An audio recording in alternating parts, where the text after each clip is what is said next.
Welcome to mind media the voice of India. Welcome to సమకాలీన విశ్లేషణ with Ramana ముపాల. నమస్తే రమణ గారు. నమస్కారం భాను గారు. మంచి టాపిక్తో మళ్ళీ మీ ముందుకు వచ్చాం శ్రోతలకి. అమెరికాలో ట్రంప్ గారు అందరితో అన్ని దేశాలతో టారిఫ్లని బిజినెస్ డీల్స్ అని చేస్తున్నారు, కానీ భారతదేశంతో ఒకసారి ఏమో నేను డీల్ చేస్తా అంటున్నాడు, ఒకసారి మీరు ఇట్ట చేస్తున్నారు మిమ్మల్ని శిక్షిస్తా అంటున్నాడు, ఒక 100% అట్లా పెడతా అంటున్నాడు, 200% అంటున్నాడు. కానీ చైనాతో అయిపోయింది, జపాన్‌తో అయిపోయింది, యూరోప్‌తో అయిపోయింది. చాలా దేశాలతో ఉన్నాయి గానీ, భారతదేశంతో మాత్రం అసలు ఆ టారిఫ్ డీల్ ఏం అవ్వట్లేదండి. ఏం జరుగుతుంది చెప్పండి? అసలు అంటే ఎందుకు డిలే అవుతుంది? ఎందుకంటే అగ్రీమెంట్ లేదు కాబట్టి డిలే అవుతోంది. అంటే ఒకటి. ఓకే. నెక్స్ట్ ప్రశ్న. హ్మ్. అగ్రీమెంట్ లేదన్నది ఉంది కానీ, ఎక్కడ అంటే ఏమన్నా పెద్ద ఐటెమ్స్‌లో 2 దేశాలు అగ్రీ అవ్వకుండా ఉన్నాయా? యాహ్! ఉన్నాయి. ఎందుకంటే మన వాళ్ళకి ఏమో ఇక్కడ అమెరికా వాళ్ళకేమో ఇండియాలో అగ్రికల్చర్‌ని ఓపెన్ చేయాలి. సో, ఆహ్, ఇం అది one of the big topic అనమాట అగ్రికల్చర్. ఆ! మన వాళ్ళకేమో ఇష్టం లేదు. So, okay. అంటే హ్మ్. అమెరికాలో ఉన్నటువంటి అగ్రికల్చర్ ఐటమ్స్‌ని తీసుకొచ్చి భారతదేశంలో అమ్ముదామని అనుకుంటున్నారు. అవును. అంటే భారతదేశం బేసిక్‌గా ఒప్పుకోవట్లేదు. వాళ్ళకేం కావాలంటే ఈ జెనెటికల్లీ మోడిఫైడ్ సీడ్స్ అని ఉంటాయి హుహు. అన్నమాట. ఆ సీడ్స్ వేని తోటి ఇండియాలో ప్లాంట్స్ వేసుకుంటే ఇవి పెరిగిన తర్వాత వచ్చే గింజలు తినడానికి పనికొస్తాయి కానీ మళ్ళీ విత్తనాల కింద పనికిరావు అన్నమాట. అది హుహు. చీప్‌గా ఇండియాలో వాళ్ళు స్ప్రెడ్ చేయాలని ఎప్పటి నుంచో ఉంది పుష్. అది చేయాల్సిందే లేకపోతే నో డీల్ అంటున్నారు వాళ్ళు. అది. సో, ఇక్కడ మీరు చెప్పిన దాని ప్రకారం ఏంటంటే, ఆగస్టు 1 ఎంతో దూరం లేదు. ఆగస్టు 1 కల్లా ఏ డీల్ అవ్వకపోవచ్చు అంటున్నారు. ఆగస్ట్ 1కి అయితే ఇంపాసిబుల్ అండి. ఏం అవ్వదు ఇది. ఆయన అన్నదేంటంటే ఆగస్ట్ 1కి అవ్వకపోతే ఆహ్, ఏవేవో నంబర్లు చెప్తుంటారు. 150%, 1000% ఏది కావాలంటే అది. మీది పెద్ద నెంబర్ ఏది ఉంటే అది ఏసుకోండి. ఆ నెంబరు టారిఫ్ వేస్తానని అని అంటే చెప్తూ ఆయన ఉంటారు. దీనికి లెక్కాపత్రం లేదు. ఇది తొందరగా కాకపోతే 120% ఏసేస్తాను అట్లా హ్మ్. చెప్తున్నారు. నోట్లోకి ఏదొస్తే అది చెప్పేస్తే చాలు. అనమాట అది. దానికేమో అసలు ఒక క్యాలిక్యులేషను, రీజనింగ్ అలాంటిది ఏం లేదు. బేసికల్లీ అందులో అర్థం ఏంటంటే ఐ విల్ హర్ట్ యూ అని చెప్పటం అనమాట అది. బెదిరిస్తున్నారు అనుకోండి. అంతే. హ్మ్. బెదిరింపు చర్యలాగా అది. అనుకోవచ్చు. హ్మ్. సో, ఇంకోటేంటంటే రష్యాది కూడా వాళ్ళకిష్టం లేనట్టుంది. రష్యా యొక్క ఆయిల్‌ని భారతదేశం అది రష్యా ఎప్పటినుంచో మీద ఉన్నదే అది. ఆ! దానివలన ఏమవుతోందంటే రష్యా నుంచి ఆయిల్ కొనటం ఒకటి. సో, ఇక్కడొకటి శ్రోతలకోటి చెప్పాలి. భారతదేశము రష్యా ఆయిల్ డైరెక్ట్ అమ్మకూడదని ఆంక్షలున్నందుకు రష్యా అమెరికా ఆంక్షలు వేసింది. రష్యా భారతదేశానికి కాకపోతే భారతదేశం దాన్ని మళ్ళీ అమెరికాకి, యూరోప్‌కి అమ్ముతుంది. యాహ్! రిఫైన్డ్ ఆయిల్ వాళ్ళ దగ్గరేమో రా క్రూడ్ కొని దాన్ని రిఫైన్ రైట్. చేసి యూరోపియన్ కంట్రీస్‌కి ఇండియా అమ్ముతూనే ఉంది. ఓకే. ఉంది. సో, అది నచ్చట్లేదు వాళ్ళకి. హ్మ్. అది. ఓకే. అసలు అంటే వేరే దేశాల్లో ఆహ్, అంటే భారతదేశం ఎట్లా కంపారిజన్ చేస్తుంటే ఇంకేమన్నా టారిఫ్‌లు తగ్గియమని అడుగుతుందా? ఇక్కడ ఈ స్లైడ్‌లో మీరు ఒక విషయం చెప్పారిది. మీరేందంటే సెకండ్ బుల్లెట్ ముఖ్యంగా అవును. మరి టారిఫ్‌లు ఇప్పుడు అల్యూమినియం, స్టీల్ పైన మీరు కొంచెం తక్కువ రేట్ ఎయాలని. డీల్ అంటే ఏమిటి? ఇద్దరికీ ఇష్టం ఉండాలి కదా! ఇండియాకి ఓకే. కావాల్సింది ఏంటంటే 2 హ్మ్. అగ్రికల్చరల్ గూడ్స్‌ని, డైరీ ప్రొడక్ట్స్‌ని మేము ఓపెన్ చెయ్యము. అది మాకు అది స్మాల్ ఇక్కడ మీరు ఫార్మర్‌కి ఇంపాక్ట్ అవుతుంది. అది థర్డ్ బుల్లెట్. ఓకే. రెండోది ఏంటంటే మాకు కావాల్సింది స్టీల్, అల్యూమినియం, ఆటోమొబైల్స్ వీటిల మీద చాలా ఎక్కువ టారిఫ్స్ ఉన్నాయి. వేరే వేరే కంట్రీస్‌కి నువ్వు ఇచ్చావు కదా! జపాన్‌కి, ఫిలిప్పైన్స్, ఇండోనేషియాకి, వియత్నాంకి ఎలా ఇచ్చావో అలానే మాకు గూడా ఇవ్వు. సో, మనం డైరెక్ట్‌గా అట్లా గూడా అడుగుతున్నారనమాట. మన వాళ్ళు అదే అడుగుతోందనమాట. అంటే వేరే చాలా వింతగా ఉందిది. హ్మ్. వేరే వాళ్ళ వాళ్ళకిచ్చిన డీల్ మాకెందుకు ఇవ్వకూడదు అని అడుగుతున్నాను. అది. ఓహ్! ఓకే. అండ్ దీంట్లోనే ఒక చిన్న మీరు థర్డ్ బుల్లెట్ కవర్ చేశారు. సెకండ్ బుల్లెట్‌లో ఇంకోటుందండి. యూఎస్ వాళ్ళు వాళ్ళ విస్కీని ఇండియాకి అమ్ముతామని గూడా అంటున్నారు గదా! హ్మ్. అది ఒప్పుకుంటారు ఇండియా వాళ్ళు, ఎందుకంటే మన ఇంగ్లాండ్ తోటి కూడా ఒప్పుకున్నారు, అది అది పెద్ద పట్టించుకోరు. అంటే దాని మీద ఓకే, ఏం ట్యాక్స్లు ఏం ఉండకుండా డైరెక్ట్గా. వాళ్ళు అడిగింది ఒప్పుకుంటారు, కొంచెం నెగోషియేషన్ ఉంటుంది. వాళ్ళు ఇదంతా ఎట్లా అంటే కూరగాయల వ్యాపారం, 15% వేస్తా, కాదు 12% వేయి, లేదు 10, 12, 12.5 ఇస్తానులే పో, ఎండ్ ఆఫ్ ద డీల్, ఆ టైప్లో ఉంటుంది. ఎంత జస్ట్ మనం పాత రోజుల్లో కూరగాయలు, బుట్ట కూరగాయల దగ్గర మనం ఎట్లా బేరం ఆడేవాళ్ళం అలానే ఉంది అన్నమాట. సో మీకు ఓవరాల్గా మన తెలుగు వాళ్ళకి ఇంకోటి కూడా ఉంది తెలుసా, కొసరై అంటారు అంతా అయిపోయిన తర్వాత, మీకు చివరికి గుర్తుందో అవును లేదు. అవును అవును అది కొసరు. కూడా జరుగుతోంది ఇక్కడ ఆ, అన్నమాట. కొసరు కొంచెం వేయాలి. అన్ని కొన్న తర్వాత ఒక వంకాయ రెండు వంకాయలు కొసర వేస్తే వేసుకునే వాళ్ళం. వేస్తే అది కాస్త ఓకే. అది సో తెలుసా, అది ఎక్కడా లేదు ఆ కల్చర్, స్పెషల్లీ తెలుగు వాళ్ళ కల్చర్ అది, ఆ కొసర కొసరు వేయించుకోవడం అనేది. కొసరు వేయించుకోవటం. ఉమ్, సో బాటమ్ లైన్ ఏంటంటే ఇవి జరుగుతున్నాయి. అంటే ఉమ్, ఒకటి ఏంటంటే వాళ్ళు అగ్రికల్చర్ వాటి తోస్తుంటే భారతదేశం ఒప్పుకోవట్లేదు, ఉమ్, అమెరికా తోస్తుంటే. ఈ తర్వాత ఇక్కడ అల్యూమినియము ఇలాంటివి నాకు అప్పుడప్పుడు దీనిపైన ఒక క్వశ్చన్ వస్తుంటది. ఉమ్, భారతదేశమే అప్పుడప్పుడు దాన్ని వేరే దేశాల నుంచి దిగుమతి చేసుకున్నప్పుడు మళ్ళీ అమెరికాకి పంపించగలిగే అంత ఉందా ప్రొడక్షన్ ఏమో, ఇలాంటి స్టీలు? ఎండ్ ప్రొడక్ట్స్ ఉంటాయి కదా, ఇప్పుడు కొంటాం కానీ ఇది రాస్ స్టీల్ అమ్మటం కాదు, స్టీల్ ఇక్కడ మ్యానుఫ్యాక్చర్డ్ స్టీలు, ఇన్ని ఎండ్ ప్రొడక్ట్స్ అమ్ముతూ ఉంటారు అవి ఇవన్నీ. సో ఎండ్ ప్రొడక్ట్స్ మీద. మ్మ్. ఓకే. సో అది అనేక ఫార్మ్స్ ఉంటూ ఉంటాయి కదా. ఇప్పుడు ఇందాక ఏం చెప్పుకున్నాం, ఆయిల్ మనం ప్రొడ్యూస్ చేయం, రష్యా నుంచి కొంటున్నాము, ఉమ్, అమ్మట్లేదా వేరే వాళ్ళకి ఆయిల్ అమ్ముతున్నాం కదా. ఓకే. అట్లాంటివే ఓకే. ఇందులో అన్ని కమోడిటీస్లోనూ అలాంటి డిఫరెంట్ వేరియేషన్స్ ఉంటాయి. ఇక్కడ ఏమైందంటే అమెరికా లాంటి కంట్రీస్లో మన దేశాన్ని మనం క్లీన్గా ఉంచుకోవాలి, ఎయిర్ క్లీన్గా ఉండాలని చెప్పి ఫ్యాక్టరీలు కట్టకుండా వేరే చోట ఉండే ఫ్యాక్టరీల దగ్గర నుంచి ఇంపోర్ట్ చేసుకోవడం అలవాటు చేసుకున్నారు. అసలు ఇప్పుడు ఆయిల్ ఇండియా ఎందుకు అమ్ముతోంది వీళ్ళందరికీ, ఈ అమెరికాకి కానీ యూరోప్కి కానీ, రిఫైనరీ అనేది పొల్యూటెంట్. ఉమ్. సో వాళ్ళ దేశాల్లోంచి రిఫైనరీలన్నీ పీకేశారు, వేరే చోట నుంచి పెట్టి కొనుక్కుందాం అని చెప్పి.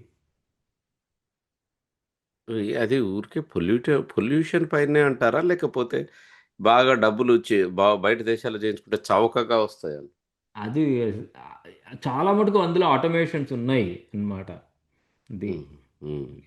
చాలా మటుకు ఆటోమేషన్స్ ఉన్నాయి, అదేం కాదు అసలు మెయిన్ అన్నీ కలిసి ఉంటాయండి, డబ్బులు మీ పొల్యూషన్ ఓకే. అన్ని రకాలు ఉంటాయి. అన్ని రకాల అన్ని ఫ్యాక్టర్స్ ఉంటాయి, ఒక ఫ్యాక్టర్ మీద డిపెండ్ అయ్యి ఉండవు ఇవి. డిపెండ్ అయ్యి ఉండదు. ఓకే. ఓకే. సో నెక్స్ట్ వచ్చేసేసి జియోపొలిటికల్ అండ్ ఎకనామిక్ కాంటెక్స్ట్. ఇందులో మీరు ముఖ్యంగా రష్యా అండ్ బ్రిక్స్ ఈ దీనిపైన మీకు కొన్ని ప్రశ్నలు అడగాలి.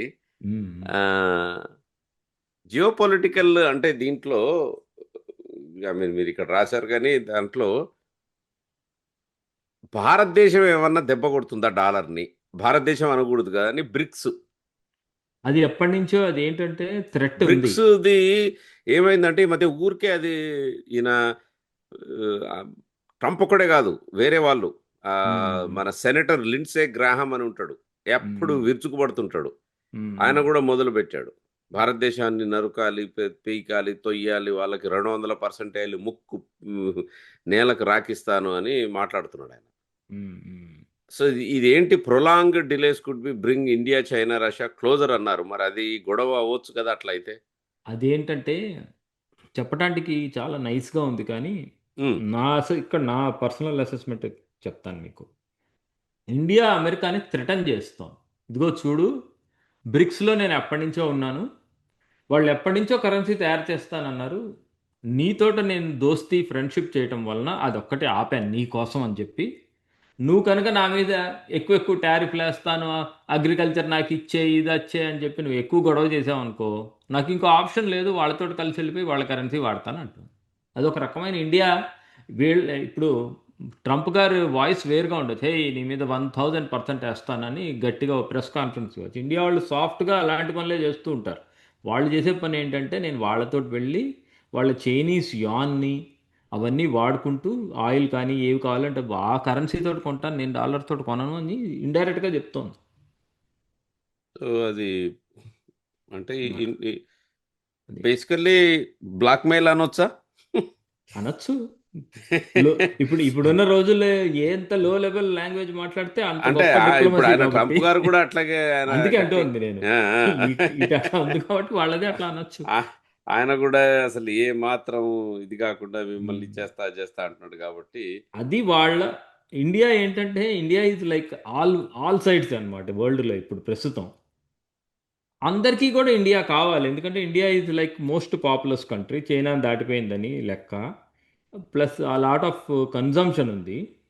యంగ్ యంగ్ క్రౌడ్ అక్కడ ఉన్నదంతా. 50% 25 ఇయర్స్ కంటే చిన్నవాళ్ళు ఉన్నారు ఆ దేశంలో. అంటే ఏంటి, చాలామంది జేబులో డబ్బులు ఖర్చు పెట్టి కొనుక్కునే వాళ్ళు ఎక్కువ ఉన్నారు, కన్జ్యూమరిజం ఎక్కువ, కన్జంప్షన్ ఎక్కువ, డొమెస్టిక్ కన్జంప్షను. అలాంటి చోట ప్రతి ఒక్కళ్ళు వాళ్ళ వస్తువులు అమ్ముకుంటే డబ్బులు చేసుకోవాలనుకుంటారు. సో ఇండియా తోటి ఎవరు తొందరగా ఐ డోంట్ కేర్ అనే టైప్లో ఉండరు. ఉండరు. కానీ ఓకే. ఏంటంటే ప్రతి ఒక్కళ్ళకి ఒక మంచి డీల్ కావాలి కాబట్టి నెగోషియేషన్స్లో ఇవన్నీ మాట్లాడతారు. ఇండియా కూడా ఏం తక్కువ కాదు, ఇప్పుడున్న లీడర్షిప్ అక్కడ. వాళ్ళు they don't want to give anything. ఫ్రీగా ఏం అంటే ఓకే. సో చివరికి దీంట్లో సమ్మరీ ఏం చెప్పారు మీరు? 20% అయితే ఓకే అంటున్నారా? అది అప్ టు 20% అయితే ఓకే. అంటే 20% అన్నది భారతదేశము, 20% అమెరికా వాటిపైన ఇస్తుంది సరుకుల ఈ పైన. రెండు సైడ్లు ఇప్పుడు అగ్రిమెంట్ అయిన తర్వాత ఒకళ్ళు ఎక్కువ ఒకళ్ళు తక్కువ అని ఉండదు. ఓకే. అగ్రిమెంట్ అయిన తర్వాత యావరేజ్ ఇద్దరు 20% వేసుకున్నారు అనుకో, ఒకళ్ళ ప్రోడక్ట్ మీద ఒకళ్ళ product, this no big deal వాళ్ళకి. అంటే కొన్ని చోట్ల వాళ్ళు అగ్రిమెంట్లు ఎలా రాసుకుంటారంటే ఈ ప్రొడక్ట్స్ మీద జీరో, ఈ ప్రోడక్ట్ మీద ఇంత అని రాసుకుంటారు. కావాలంటే మీరు మొన్నే సంతకం పెట్టిన ఇండో యూకే ది డీల్ చూడండి. చాలా ప్రోడక్ట్స్కి జీరో, కొన్ని ప్రోడక్ట్స్కి 20, కొన్ని ప్రోడక్ట్స్కి ఇంత అట్లా పెట్టుకున్నారు వాళ్ళు అనమాట. ఉమ్. కొన్ని ప్రోడక్ట్స్కి కోటా పెట్టుకున్నారు. నువ్వు అమ్మొచ్చు కానీ ఇండియాలో ఈ విస్కీ అమ్మచ్చు కానీ ఇంతే నీకు ఇచ్చే కోట, ఈ కోటా వరకు ఇంత, ఈ కోటా దాటితే అంత, అట్లా కూడా ఉన్నాయి కొన్ని అనమాట. సో యా, అంటే ప్రోడక్ట్ బై ప్రోడక్ట్ ఉంటుంది. అవన్నీ మరి ఇదంతా మార్కెట్ ప్లేస్ అండి, వ్యాపారం ఇది. సో చివరిగా నెక్స్ట్ మనము పోయే ముందు, ఇందులో ఈ 500% టారిఫ్ వేస్తాను భారతదేశం మీద, ఎవరైతే రష్యాతో డీల్ చేస్తారో వాళ్ళ మీద 500% వేస్తానని బెదిరించాడు ఉమ్. ఆయన. అది ఏం జరుగుతో? జరగచ్చు కానీ ఇండియా వాళ్ళు అసలు దే డోంట్ కేర్ అండి. ఓకే. అది సో అది అయిపోయింది. ఓకే. సో యా, అంటే ఓవరాల్గా ఏది, జస్ట్ కంక్లూడ్ దిస్ థింగ్, నేను చెప్పింది అదే ఇందులో పెట్టింది కూడా అన్నమాట ఈ స్లైడ్లో. ఇద్దరికి అంటే అమ్ముల పొదిలో ఇద్దరికి అస్త్రాలు ఉన్నాయంటారు యా, భారతదేశానికి. ఆ, ఆఫ్ కోర్స్ అమెరికాకి చాలా అమెరికా. అస్త్రాలు ఉంటాయి, America is the world powerful nation. కానీ దీంట్లో అంటే ఫైనల్లీ మీరు ఆ, భారతదేశము అమెరికాకి ఎంత అయితే అమ్ముతుందో, అమెరికా భారతదేశానికి అదే ట్రేడ్ డెఫిసిట్ అంటారు కదా మీకు, అవును, అది తక్కువే ఉంది అది అమెరికా. భారతదేశమే దాని నుంచి లాభపడుతుంది కానీ అమెరికాకి ఏం లాభం లేదన్నది ఒకటి ఈయన వచ్చినప్పటి నుంచి ట్రంప్ గొడవ చేస్తున్నాడు. అవును, కరెక్టే అది. దాంట్లో అంటే మరి దాన్ని పూడ్చాలంటే కొంత ఈ ఆయన పెంచి పూడ్చడానికి ఇండియా వాళ్ళు వాళ్ళు చాలా ఆప్షన్స్ ఇచ్చారు అన్నమాట. ఇప్పుడు G404, G414 అలాంటివన్నీ అమ్మమని చెప్పారు, కొంటామని ఇంజన్స్, చెప్పారు. మన ఫైటర్ జెట్ ఇంజన్స్, వీళ్ళు ఏంటంటే నీకు ఇచ్చేస్తే వాళ్ళ బాధలు వాళ్ళది. ఇప్పుడు G414 ఫుల్ టెక్నాలజీ ఇచ్చేసారు అనుకో ఇండియాకి. ఫైటర్ ఇండియా జెట్ ఇంజన్స్ బేసికల్ అవి ఆ, కొంటాము, కావాలంటే ఉమ్, మీకు డబ్బులు అక్కడ ఇస్తామని చెప్పారు. ఓకే. అది ఇండియా వాళ్ళు ఏంటంటే కోర్ టెక్నాలజీ ఇవ్వమంటారు. వాళ్ళ బాధ ఏంటంటే అమెరికా వాళ్ళది కోర్ టెక్నాలజీ ఇచ్చేసాను అనుకో, నువ్వు చిన్నవి చీప్ ప్రొడక్ట్స్ తీసుకుని ఆర్మేనియా, బ్రాజిల్, అన్నిటికీ అమ్మేసుకుంటావు. అప్పుడు నన్నెవడు కొంటాడు ఆ తర్వాత ఇక? సో ఆ గొడవ ఉందంటారు. ఆ గొడవ ఉంది. వాళ్ళు ఏంటంటే వాళ్ళన్నీ అట్లాంటివి ఇవ్వడం వాళ్ళకి ఇష్టం లేదు, ఎండ్ ప్రొడక్ట్స్ కావాలి ఇవ్వాలంటారు. నాకు ఎండ్ ప్రొడక్ట్ నువ్వెందుకు ఇవ్వటం, నేను ఫ్రాన్స్ నుంచి కొనుక్కుంటే, ఇంగ్లాండ్ నుంచి కొనుక్కుని నేను తయారు చేసుకుంటా, నాకేంటి యూజ్ అంటుంది ఇండియా. అది సో ఇప్పుడే మనం షో జరిగే లోపట్నే భారతదేశం యూకేతో పెద్ద డీల్ చేసి పడేసింది. అవును, అది కూడా ఇప్పుడు లివరేజ్ అవుతుంది చూడు. నేను యూకేతో చేశాను, జపాన్తో చేసి, ఆస్ట్రేలియాతో చేశాను, నీతోటి అవ్వలేదు. సో దాన్ని వాడు అది కూడా ఓకే. వాడుకుంటారు, లెవరేజ్ చేసుకుంటారు వాళ్ళు. అది ఇట్లా అమెరికాకి ఇండియా కావాలండి, ఓకే. అమెరికాకి. ఎందుకంటే వాళ్ళకి బ్రిక్స్, వాళ్ళంతటి వాళ్ళు చైనా మీద ఫుల్గా తీసుకోలేరు. ఉమ్.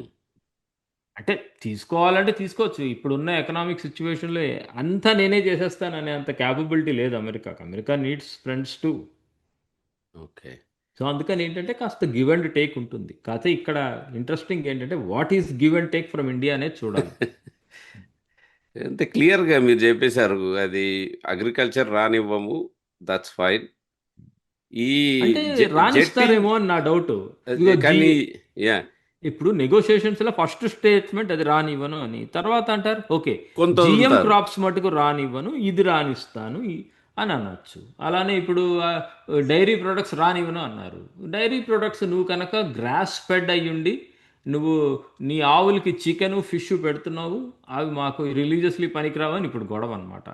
అలా కాకుండా నువ్వు చికెన్ అవి పెట్టకుండా మంచిగా పెంచిన ఆవులు పాలు అమ్ముతానంటే నాకు అది ప్రూఫ్ చూపించి నేను కొనుక్కుంటానని కూడా అనొచ్చు. Change is always there. So negotiation మీద నడుస్తుంది. నెగోషియేషన్స్లో అలాంటివన్నీ బయట కార్న్ లాంటివి ఇవ్వచ్చు, మొక్కజొన్న. అంటారు ఆర్గానిక్ ప్రొడక్ట్స్ అమ్ము నేను కొంటాను అనొచ్చు, ఏదైనా అనొచ్చు. అది సో ఫైనల్గా రమణ గారు ఎప్పటి వరకు ఇది అయిపోతుంది అంటారు? మన వాళ్ళు ఏమని చెప్పారంటే క్లియర్గా డెడ్ లైన్స్ తోటి మేము వర్క్ చేయము అని చెప్పారు భారతదేశం వాళ్ళు. ఓకే. సో వీళ్ళేమో డెడ్ లైన్ ఇవ్వాలి, ఆగస్ట్ 1 నుంచి నేను ట్రిగర్ చేస్తానని చెప్పారు. కానీ అట్లా అంటారు. ఇప్పుడు చైనా తోటి ఎన్నిసార్లు 90 డే ఎక్స్టెన్షన్స్ చేసుకుంటూ వెళ్ళారు టారిఫ్ రిజైమ్లోకి వెళ్లకుండా చైనాతోటి. చాలా దేశాలతోటి ఎప్పుడు ఎక్స్టెండ్లు అవుతూనే ఉన్నాయి. ఇంకా నెగోషియేషన్స్ బాగానే వెళ్తున్నాయి అంటున్నారు కదా ఇద్దరు. ఫెంటాస్టిక్ డీల్ విల్ గెట్ అని ఇద్దరు అంటున్నారు కదా. సో ఫెంటాస్టిక్ డీల్ వచ్చే వరకు ఎక్స్టెండ్ చేద్దాం, 90 డే ఎక్స్టెన్షన్ ఇచ్చుకోవచ్చు. సో దట్ మీన్స్ అక్టోబర్ వరకు పుష్ కావచ్చు. అక్టోబర్ అవ్వచ్చు, డిసెంబర్ అవ్వచ్చు, 2026 మార్చ్ అవ్వచ్చు. ఈ మధ్య కాలంలో ఫైనల్లీ మీకు మళ్ళొక ప్రశ్న. ఈ ఈ వేరే అంటే ఇప్పుడు జరుగుతున్న ప్రస్తుతం ఉన్నటువంటి లావాదేవీలకు మాత్రం అడిషనల్ ట్యాక్స్ భారతదేశం వేయదు, అమెరికా కూడా వేయదు కదా ఈ డీల్ అయ్యేంత వరకు. వాళ్ళు ఆల్రెడీ వేసేసారు అమెరికా వాళ్ళు. మోడీ గారు ఇక్కడ ఉండగానే అందరికీ వేస్తున్నా, నీకు కూడా వేస్తున్నాను ఏమనుకోకని చెప్పి వేస్తాడు ఆయన టారిఫ్. ఓకే, అది ఆల్రెడీ అయిపోయింది. ఎంత ఇండియా కూడా ఏం చేసిందంటే 26% ఎంత ఉంది, నాకు నెంబర్ గుర్తులేదు. ఓకే, కానీ ఇండియా కూడా ఏం చేసిందంటే అట్లా వెయిట్ అండ్ రాంగ్ అని చెప్పి WTOకి వెళ్ళింది. India wanted to do multilateral అనమాట. సో ఓకే, ఎట్లా అంటే ఇప్పుడు వరల్డ్ ట్రేడ్ ఆర్గనైజేషన్ మన తెలుగులో ఒక సామెత ఉంది, తమ్ముడే పేకాటే. అది మీ తెలంగాణ సైడ్ ఏమంటారంటే బామర్తే పేకాటే అంటారు. ఇవన్నీ అలానే ఉన్నాయి ఇప్పుడు. సో ఓకే, అంటే కలిసినట్టే ఉంటూ ఓకే చూద్దాం. అట్లయితే మీరు డెఫినెట్ టైం లైన్ ఇవ్వట్లేదు. మేబీ నా గెస్ ఏంటంటే ఇంకో 2 నెలల్లో ఆగస్ట్ 1 అన్నది మరి వచ్చే వారమే, బట్ ఆగస్ట్ ఎండ్ కల్లా అవుద్దని నేను అనుకుంటున్నాను. ఇంకోటి చెప్తున్నాను మీకు, వీళ్ళు ట్రై చేస్తుంది ఇంటరిమ్ డీల్ కోసమే, ఫైనల్ డీల్ ఏం అవ్వట్లేదు. మళ్ళీ ఇంకోటి ఏదొకటి ఉందా అంటే ఇది తాత్కాలికం, ఇదంతా తాత్కాలికం. ఆ ఇండియా అమెరికాకి మధ్య అవ్వండి అట్లా అంత ఈజీ కాదు. వాళ్ళు పేరుకి ఫ్రెండ్స్ కానీ కొట్టుకుంటూనే ఉంటారు వాళ్ళు. తెగగొట్టు అంటే అదేది మా తెలంగాణలో తెగదు ఒడవదు అంటాం. అది తాడు లాగుతుంటే అది అయిపోదు, తెగిపోయి సావదు. ఓకే, సో ఎక్స్పెక్టేషన్ ఇంకా కొన్ని నెలల పాటు జరుగుతుంది. ఓకే, వండర్ఫుల్ రమణ గారు, ధన్యవాదాలు. I think we will see, hopefully నేనైతే 2 నెలల్లో అవుద్దని అనుకుంటున్నాను. మళ్ళీ వచ్చే వారం కలుద్దాం. తప్పకుండా అండి. Mind Media, the voice of India.